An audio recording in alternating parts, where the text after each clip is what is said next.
Hello दोस्तों, reader books club में आपका फिर से स्वागत है।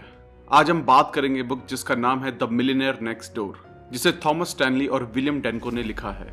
ये किताब 1996 में लिखी गई थी। स्टैनली एज अ ऑथर 6 बार अवार्ड जीत चुके हैं। उनका फोकस हमेशा अमीर लोगों पर था। उनकी अमीर लोगों में रुचि 1973 में शुरू हुई और उनके पूरे करियर तक चलती रही। विलियम अपने करोड़पति बनने का श्रेय इस किताब को देते हैं। स्टैनली एक मार्केटिंग प्रोफेसर थे और डेनको उनके स्टूडेंट। स्टैनली ने जल्द ही डेनको के मेंटर का रूप ले लिया और फिर दोनों इस किताब को लिखने के सफर पर चल पड़े। दोनों ऑथर ने ये किताब लिखने के लिए अमीर लोगों पर बहुत सी रिसर्च की। ये तो हमें मानना पड़ेगा कि हम सब अमीर लोगों में बहुत दिलचस्पी लेते हैं। कैसे वो अमीर बने, उनके राज क्या हैं और वो अपने पैसे के साथ क्या करते हैं। हम सब जानना चाहते हैं कि कैसे हम उनकी दौलत का एक छोटा सा हिस्सा हासिल कर सकते हैं। ये किताब हमारे बीच रह रहे करोड़पति लोगों की आदतों को समझाने के बारे में है। इसमें यह बताया गया है कि असल में करोड़पति लोग कैसे होते हैं।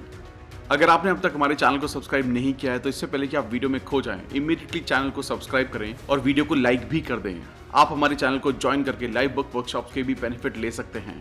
हमारा चैनल YouTube के बेस्ट समरी चैनल में से एक है। हमारी वीडियोस कभी कभी थोड़ी लंबी हो सकती है क्योंकि हम वीडियो और बुक के कंटेंट पर कभी भी कॉम्प्रोमाइज नहीं करते, इसलिए वीडियो को एंड तक देखना जरूरी है। इस बुक को 3 हिस्सों में बांटा गया है। सबसे पहले ये समरी आपको बताएगी कि स्टैनली और डेनको ने करोड़पति बनने के लिए किस चीज को ध्यान में रखा। फिर हम समझेंगे कि करोड़पति कैसे होते हैं, कैसे वो अपना टाइम प्लान करते हैं और कैसे वो पैसे को खर्च करते हैं। फिर हम नजर डालेंगे अमीर लोगों की गाड़ियों पर। क्या वो सब एक ही तरह की तेज स्पोर्ट्स कार खरीदते हैं। दूसरे हिस्से में उनके पारिवारिक जीवन को समझेंगे, वो कैसे गिफ्ट देते हैं और अमीर माँ बाप कैसे अपने बच्चों को बड़ा करते हैं। आखिर में ये समरी वर्किंग वर्ल्ड को समझाएगी कौन से करियर में सबसे ज्यादा पैसा है और दौलत कमाने वाले और दौलत के साथ पैदा होने वाले लोगों में क्या फर्क होता है। तो चलिए फिर शुरू करते हैं। What makes a millionaire?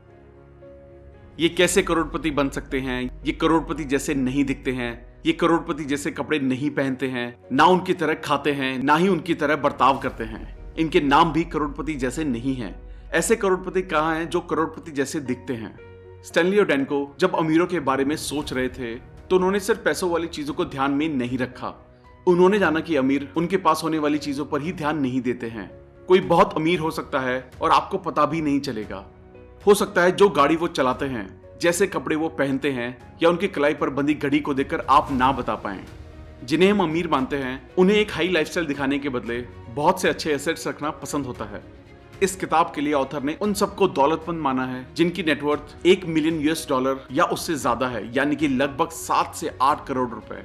इस स्टैंडर्ड के हिसाब से सिर्फ 3.5% घरों को दौलतमंद माना जा सकता है और उस 3.5% में 95% की नेटवर्थ 1 मिलियन से 10 मिलियन के बीच कहीं भी हो सकती है। आप सोच रहे होंगे कि ऑथर ने इस डेफिनेशन का इस्तेमाल क्यों किया और पॉपुलेशन के इस छोटे से हिस्से पर ध्यान क्यों दिया। उसका कारण है कि ये दौलत पूरी तरह से हासिल करने लायक है। इसे कोई भी पा सकता है और इसे सिर्फ एक ही जनरेशन में पाया जा सकता है। ये वो करोड़पति हैं जो हम सबके बीच में रहते हैं। अब एक सवाल उठता है, क्यों पॉपुलेशन के इतने कम परसेंट को दौलतमंद माना गया है? बहुत से लोग 6 फिगर सैलरी कमाएंगे लेकिन फिर भी वो इस पॉइंट तक नहीं पहुंच सकते हैं। वो इसलिए क्योंकि ज्यादातर लोग आने वाले कल के पैसों को खर्च करके अपनी जिंदगी जी रहे हैं।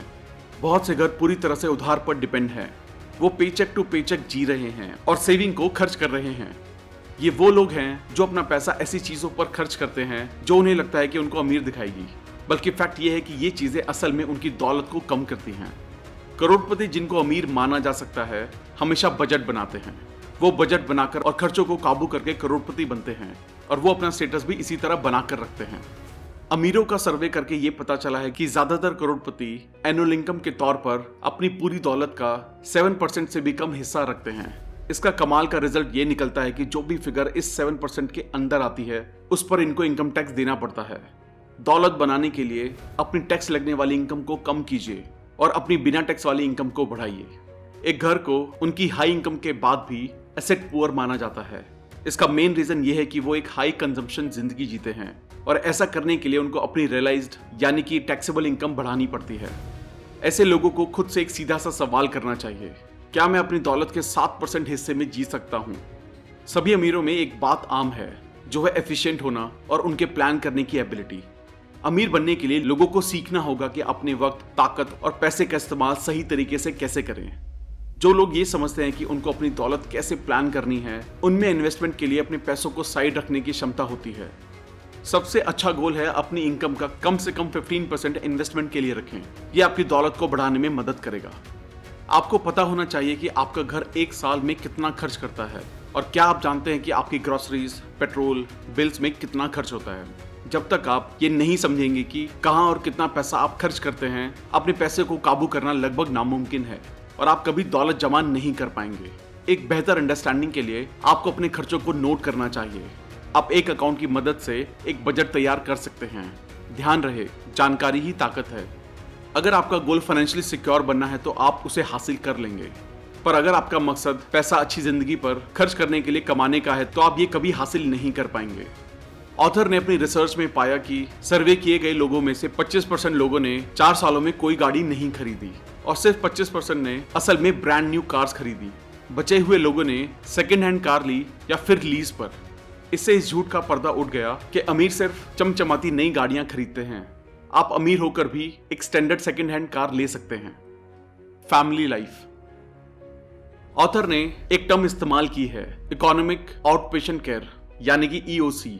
उन इकोनॉमिक गिफ्ट्स को समझाने के लिए जो बच्चे अपने अमीर माँ बाप या दादा दादी से पाते हैं। अमीर लोगों के बच्चे हाई वॉल्यूम कंज्यूमर्स बनते हैं, ना कि खुद अमीर बनते हैं। बच्चे अपना स्टेटस बढ़ाने के लिए खर्च करते हैं। वो महंगी गाड़ियां खरीदते हैं, अच्छी जगह पर बड़े घर लेते हैं और अपने बच्चों को महंगे प्राइवेट स्कूल्स में भेजते हैं। ये लोग ईओसी के सिंपल रूल का जीता जागता प्रूफ हैं। खुद कमाने से दूसरों का पैसा खर्च करना ज्यादा आसान है। ये उन लोगों के लिए आम है जिनको अपने अमीर पेरेंट्स से ईओसी मिलती है और वो अंडर अचीवर बनते हैं। वो अपना पैसा कम कमाते हैं क्योंकि उनको इसकी जरूरत महसूस नहीं होती है। ये लोग अपनी कमाई से ज्यादा खर्च करते हैं। इन्हें अपनी कमाई को अपने पेरेंट्स की दौलत से अलग करना मुश्किल लगता है और ये ईओसी ना मिलने वालों से कम इन्वेस्ट करते हैं। आपकी इनकम जो भी हो, हमेशा अपने साधनों से कम खर्च करें। ये तो साफ है कि अपने बच्चों को पैसा देना एक खुशी का एहसास करते हुए अक्सर अच्छे से ज्यादा नुकसान कर सकता है। यहाँ एक सवाल आता है कि आप उन्हें क्या दें जिससे वो फाइनेंशियली स्टेबल और रिस्पॉन्सिबल एडल्ट्स बने। कुछ चीजें आप उन्हें दे सकते हैं जो हैं एक्सेलेंट एजुकेशन, ऐसा माहौल देना जो इंडिपेंडेंस, रिस्पॉन्सिबिलिटी और लीडरशिप को बढ़ावा दे और जो पर्सनल अचीवमेंट को रिवॉर्ड और एक्नॉलेज करे। बहुत से माँ बाप ईओसी में कोई नुकसान नहीं देखते हैं।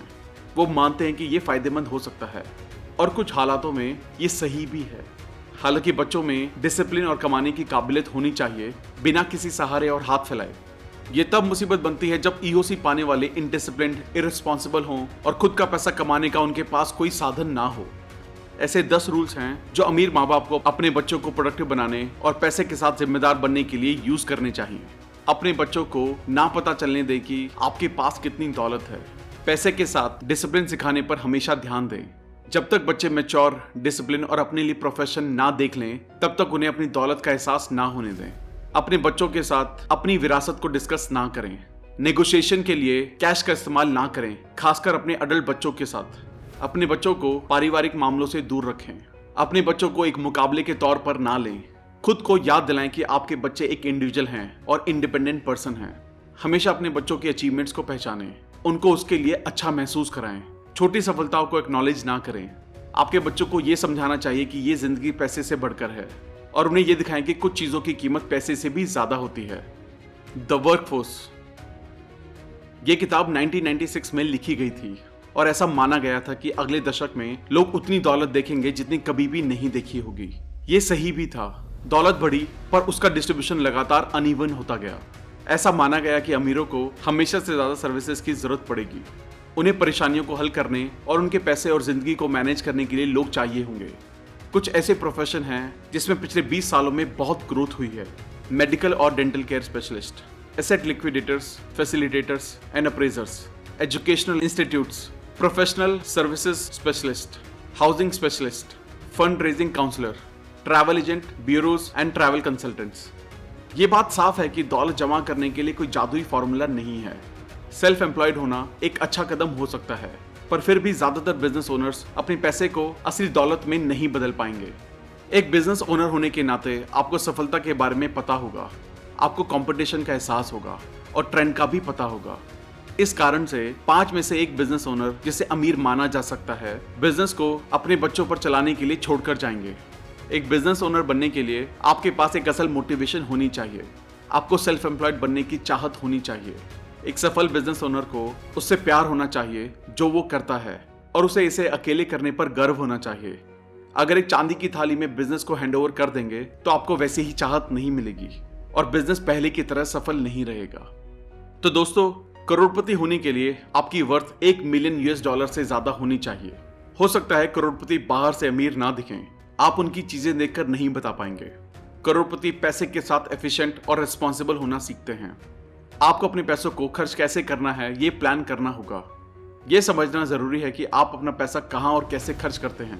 अमीर माँ बाप को वक्त लेना चाहिए ये सोचने में कि अपने बच्चों को कैसे बड़ा करना है। आपको उन्हें पैसे के साथ रिस्पॉन्सिबल होने के लिए बढ़ावा देना है। सोचे कि जब आप पैसे देते हैं तो आप असल में अपने बच्चों का फायदा कर रहे हैं। उन लोगों में हमेशा फर्क रहेगा जो अपनी दौलत खुद कमाते हैं और जो इसके साथ पैदा हुए हैं। थैंक यू दोस्तों, आई होप ये वीडियो आपको पसंद आई होगी। आई होप आज आपको अमीर लोगों के बहुत से सीक्रेट्स को समझने में मदद मिली होगी। तो कोशिश कीजिए कि इन बातों को अपनी जिंदगी में इंप्लीमेंट किया जा सके। अगर आपने अब तक हमारे चैनल को सब्सक्राइब नहीं किया है तो इमीडिएटली चैनल को सब्सक्राइब करें और वीडियो को कमेंट भी कर दें। इससे हमारा मोटिवेशन कंसिस्टेंटली बढ़ता है। आप हमारे चैनल को ज्वाइन करके लाइव बुक वर्कशॉप्स के भी बेनिफिट ले सकते हैं। आप हमें हमारे इंस्टाग्राम, फेसबुक और टेलीग्राम पर भी फॉलो करें। और अगर आप हमारे साथ कोलैबोरेशन या प्रमोशन में हेल्प लेना चाहते हैं तो हमें ईमेल करें। अगर आपको लगता है ये वीडियो दूसरे लोगों को भी लाइफ में हेल्प कर सकती है तो सबके साथ इसे शेयर भी करें। जल्दी मिलेंगे और भी बेहतर वीडियो के साथ। Thank you so much.